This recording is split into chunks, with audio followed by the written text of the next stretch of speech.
Hello students, myself Mrs. A. Pandey. Welcome to our digital classes of Lalbagh girls college की ये topic है 11th class के बच्चों के लिए।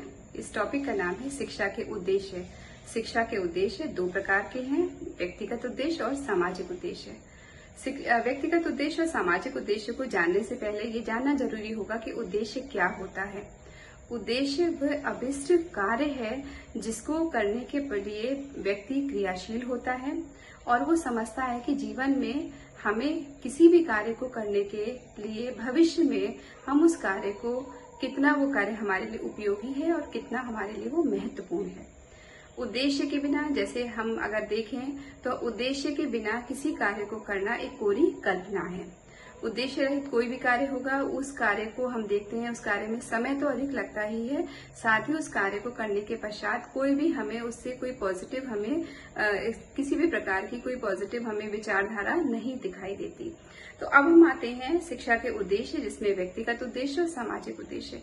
व्यक्तिगत उद्देश्य क्या होते हैं? जो कि व्यक्ति विशेष के लिए होते हैं, जैसे व्यक्तिगत चारित्रिक उद्देश्य, सांस्कृतिक उद्देश्य, नैतिक उद्देश्य, जो कि शिक्षा में उसी तरीके से हम शिक्षा को ग्रहण करते हैं।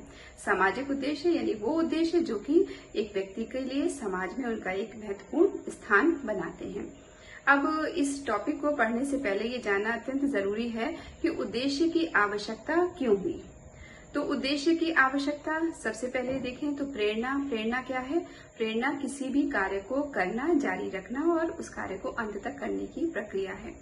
प्रेरित व्यक्ति वही है जो किसी उद्देश्य को निर्धारित करता है किसी कार्य को करने के लिए, और वो प्रेरणा हमें किसी कार्य को एक अच्छी तरीके से संपन्न करने का प्रयोजन प्रदान करती है। यानी अगर हम देखें तो उद्देश्य के बिना हम कोई कार्य करते हैं तो वो कार्य हमारे लिए निरर्थक है, उस कार्य का हमारे जीवन में कोई भी योगदान नहीं होता है। फिर हम देखें कि उद्देश्य की आवश्यकता की सही दिशा मिलती है।